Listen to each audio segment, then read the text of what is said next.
Hello everyone, welcome to this amazing platform of our channel Panacea for competitive examinations and I am Piyush. आपका भी RRB NTPC का 21 shift 1 का examination complete हो चुका है। तो यहाँ पर हम सीधा टू द पॉइंट एनालिसिस करेंगे आपके कैसे क्या क्वेश्चंस आए, और आपके हमेशा की तरह यहाँ पर मैं 100% रियल जो क्वेश्चंस आए हैं वही बताने वाला हूँ। जीके के भी देखेंगे, मैथ के भी देखेंगे और रीजनिंग के भी एक आधा देखेंगे। ठीक है, कैसे क्या क्वेश्चंस आपके आ रहे हैं, तो फटाफट से शुरू करते हैं सेशन को। यहाँ पर हम ज़्यादा टाइम वेस्ट नहीं करेंगे, सीधा आपको मैं क्वेश्चन बताऊंगा, आंसर बताऊंगा, उससे रिलेटेड बातें बताऊंगा। ज़्यादा हम इधर उधर की बातें नहीं करेंगे। देखो, पहला क्वेश्चन आपका इसमें पूछा गया था कि जो इंडेंजर्ड स्पीसीज होती हैं, इंडेंजर्ड स्पीसीज इन्हें कौन सी लिस्ट में डाला जाता है। ठीक है, इंडेंजर्ड स्पीसीज को तो देखो इनको डाला जाता है IUCN की जो रेड लिस्ट होती है उसमें। ठीक है, इंडेंजर्ड स्पीसीज। अगले वाले क्वेश्चन पे आओ। इसमें पूछा गया था कि जो थर्ड एंग्लो मैसूर वॉर हुआ ये कब हुआ। ठीक है, third Anglo Mysore war, third Anglo Mysore war कब हुआ। तो ये देखो 1790 में शुरू हुआ और ये चला 2 साल, 1792 में जो है ख़त्म हुआ। आपको 1790 जहाँ तक ऑप्शन में दिया होगा यही आपको टिक करना था। अब यहाँ पर एक दो बातें पूछी जाती हैं किस किस के बीच में हुआ। तो ये जो किंगडम था मैसूर का, मैसूर के बीच में और आपका ईस्ट इंडिया कंपनी के बीच में आपका ये हुआ था। ठीक है, ईस्ट इंडिया कंपनी के बीच में। अब यहाँ पर बात आती है कि भैया ईस्ट इंडिया कंपनी जो है, यहाँ पर उस टाइम पे इसका कौन था, हेड कौन इसको कर रहा था, तो कॉर्नवालिस जो है इसको हेड कर रहा था। और आपका ये जब बैटल एंड हुआ तो ट्रीटी कौन सी हुई। ठीक है, तो ये भी ध्यान में रखना, ट्रीटी ऑफ सेरिंगापट्टनम। बहुत ही इंपॉर्टेंट ट्रीटी है ये, आपकी एग्जाम में पूछी जाती है। सेरिंगापट्टनम की जो ट्रीटी है वो इसी वॉर में हुई। अगले वाले क्वेश्चन पे आते हैं। देखो थर्ड वाला क्वेश्चन, देखो यहाँ पे आपसे पूछा गया था कि जो हिमालय की सेकंड हाईएस्ट पीक है उसका नाम क्या है। हिमालय की सेकंड हाईएस्ट पीक का नाम पूछ लिया गया, सेकंड हाईएस्ट पीक।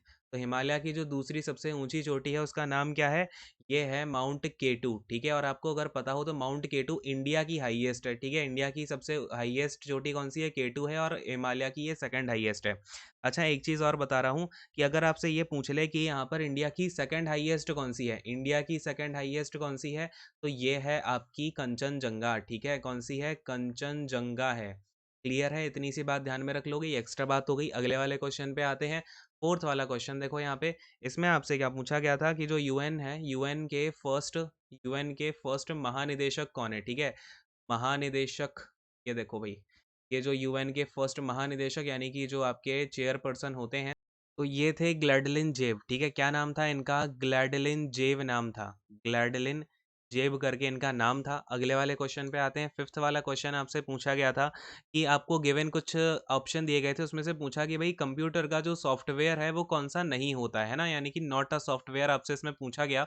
तो गिवन ऑप्शन में से जो भी थे उसमें से आपका जावा करेक्ट आंसर होना था, क्योंकि जावा जो है आपकी एक लैंग्वेज होती है, जावा कोई सॉफ्टवेयर नहीं होता है। ठीक है, अगले वाले क्वेश्चन पे आते हैं। सिक्स्थ वाला क्वेश्चन देखो, ये आपसे पूछा गया था कि जो आईसीसी 2023 है, वर्ल्ड आईसीसी वर्ल्ड कप, ठीक है, आईसीसी वर्ल्ड कप किसका भाई, मेंस का, ये कहाँ पर होने वाला है 2023 का, तो ये होने वाला है इंडिया में। कहाँ पर होने वाला है भाई, इंडिया जो है इसको होस्ट करने वाला है। और एक चीज़ और यहाँ पर ध्यान में रख लेना आप, ये कब होगा, तो आपका 2023 के अक्टूबर में ये आपका शेड्यूल्ड है। ठीक है, अगले क्वेश्चन पे आते हैं। सेवंथ वाला क्वेश्चन देखो, इसमें आपका पूछा गया जो रविंद्रनाथ टैगोर हैं, इनको रविंद्र नाथ टैगोर जी को भाई जो नोबेल प्राइज दिया गया, क्या दिया गया, नोबेल प्राइज दिया गया, कौन से क्षेत्र में, यानी कि किस फील्ड में इनको नोबेल प्राइज दिया गया। तो इनको ऑफ कोर्स भाई लिटरेचर में ही दिया जाएगा, जब लिटरेचर को ये इन्होंने लिटरेचर में अपना योगदान दिया है। ठीक है, तो इनको भाई लिटरेचर में दिया गया। आपसे ईयर भी पूछा जा सकता है, तो 1913 में इनको नोबेल प्राइज मिला है रविंद्रनाथ टैगोर जी को। ठीक है, क्लियर है, ध्यान में रहेगी इतनी बात। चलिए अगले वाले क्वेश्चन पे आते हैं। एट्थ वाला क्वेश्चन देखो, इसमें आपसे क्या पूछा गया कि इंडिया में सबसे पहले, भारत में सबसे पहले जो पंचायती राज है, यानी कि जो पहली पंचायत थी वो कहाँ पर बनी। ठीक है, जो भारत की पहली पंचायत थी वो कौन से स्टेट का नाम आपसे पूछा गया था, कौन से स्टेट में बनी। बहुत ही इजी है, राजस्थान में जो है पहली पंचायत फॉर्म हुई थी। और राजस्थान के कौन से डिस्ट्रिक्ट में, अगर आपसे जिला पूछ ले तो नागौर डिस्ट्रिक्ट है जो, ठीक है, नागौर, और कुछ लोग इसको नागौरी भी बोलते हैं। तो नागौर जिला जो है राजस्थान का, वहाँ पर आपकी पंचायत सबसे पहले हुई थी, इंडिया की जो सबसे पहली पंचायत फॉर्म हुई है। ठीक है, अगले वाले क्वेश्चन पे देखो, नाइन्थ वाला क्वेश्चन आपसे पूछा गया कि जो इंडिया का एट्थ शेड्यूल है अपने कॉन्स्टिट्यूशन का, ये किससे डील करता है। एट्थ शेड्यूल भाई लैंग्वेजेस से डील करता है, सबको पता होगा भाई, है ना। किससे डील करता है? लैंग्वेजेस से डील करता है, यानी कि जो भी भाषाएँ वगैरह हैं, और इसमें शायद हिंदी लैंग्वेज को लेकर के पूछा गया था कि हिंदी लैंग्वेज से कौन-सा शेड्यूल डील करता है। तो भई अपना 8th शेड्यूल ही होगा, ठीक है? तो ये सारी की सारी बातें क्लियर हो गई। चलिए, अब आते हैं यहाँ पर हम अगले वाले क्वेश्चन पे। 10th वाला क्वेश्चन देखो फटाफट से। अब यहाँ पर ये आपका देखो एक रीज़निंग का क्वेश्चन आया है। रीज़निंग का क्वेश्चन देखो फटाफट से, इसमें क्या पूछा गया कि अगर 2:2 यहाँ पर 32 है, तो फिर आपका ये 4 किसके इक्वल होगा, ठीक है? यहाँ पर आपका मिसिंग नंबर था। अब यहाँ पे ना 2 पॉसिबिलिटी बनती हैं, आपका ऑप्शन में क्या रहा हो, या तो आप यहाँ पे सीधा-सीधा इंटू 16 करके 32 हो गया, तो यहाँ पर अगर आप 14 इंटू 16 करोगे तो 16 4 जा 64 हो जाएगा, ठीक है?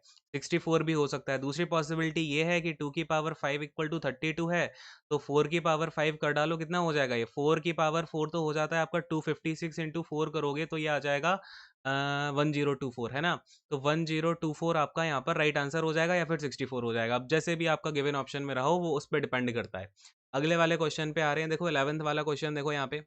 11th वाला क्वेश्चन देखेंगे, देखो यहाँ पर आपका मैथ का बड़ा लल्लू पंजू सा रेशियो का क्वेश्चन है। इसे क्वेश्चन को देखे बड़ी ही शर्म सी आ रही है। a/4/b/5 = c/6, इसमें क्या पूछा गया? रेशियो ऑफ a:b:c पूछा गया। तो अब इसे क्या करोगे भाई? a:b:c क्या हो जाएगा? 4:5:6 हो जाएगा सीधा सीधा, इसमें कोई समस्या ही नहीं है, ठीक है?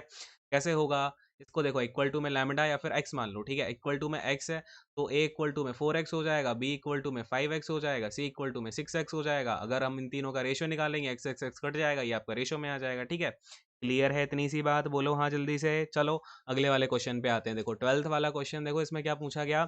इसमें पूछा था कि जो आप एक क्वेश्चन था देखो 1947 से रिलेटेड, ये क्वेश्चन मेरे पास पूरा नहीं है। जिन बच्चों ने एग्जाम दिया है वो लोग अब कमेंट करके बताओ फटाफट से कि भैया ये 1947 वाला क्वेश्चन एक्चुअली में था क्या, ठीक है? तो ये हो गया। अब अगर मैं आपसे मैथ सेक्शन की बात करूँ तो मैथ आज का कोई भी एबनॉर्मेलिटी हमें मैथ में देखने को मिली नहीं। सारे क्वेश्चन वही हैं जो आपके पढ़े-पढ़ाए टॉपिक हैं। टाइम एंड वर्क से 5 से 6 क्वेश्चन आए सबसे ज़्यादा। फिर ज्योमेट्री से आए आपके 3 से 4 क्वेश्चन यहाँ पे, ठीक है। फिर अगर हम ये बात करें ट्रिग्नोमेट्री की, तो ट्रिगो से ना, अगर मैं ओवरऑल ट्रिगो की बात करूँ, ट्रिगो से देखो 2 टू 3 क्वेश्चन एंड आपका हाइट एंड डिस्टेंस से भी 2 से 3 क्वेश्चन। तो ट्रिगो से टोटल मिला के 4 से 5 क्वेश्चन तो देखने को मिले हैं, ठीक है। तो बाकी देखो यहाँ पे अलजेब्रा के ज़्यादा क्वेश्चन तो नहीं आए आज, ठीक है। अलजेब्रा के पता नहीं, ये बच्चे ने बताया ही नहीं अलजेब्रा कितने क्वेश्चन आए। तो जिनने दिया हो, तो जिन लोगों ने दिया है ना, तो वो नीचे कमेंट करके ज़रूर बता देना। बाकी ऐसा ही कि 2 क्वेश्चन आए हैं, डीआई के आपके आए हैं 5 क्वेश्चन। टोटल कितने हो गए? अब देखते रहना टोटलिंग वगैरह, ठीक है। फिलहाल मेरे पास इतना डेटा है जो कि आपके क्वेश्चंस वगैरह मैथ में आए हैं। क्लियर है? ना ही रीजनिंग में कोई एबनॉर्मलिटी आई है। जो रीजनिंग के आपके नॉर्मल टॉपिक्स हैं सिलेबस में जो दिया हुआ है, वही आपका रीजनिंग में देखने को मिला है। तो हम फालतू का टाइम वेस्ट यहाँ पे करेंगे नहीं, ठीक है। तो ये सारी की सारी बातें हो गई, आपको सब कुछ क्लियर हो गया। अब अच्छे से सेशन को लाइक कर दो, शेयर करो फटाफट से, और अगर अभी तक आपने सब्सक्राइब नहीं किया तो थोड़ी सी शर्म करके सब्सक्राइब करो, ठीक है। और यहाँ पर अब हम इस सेशन को खत्म करेंगे। Thank you so much, God bless you all, take care and bye bye.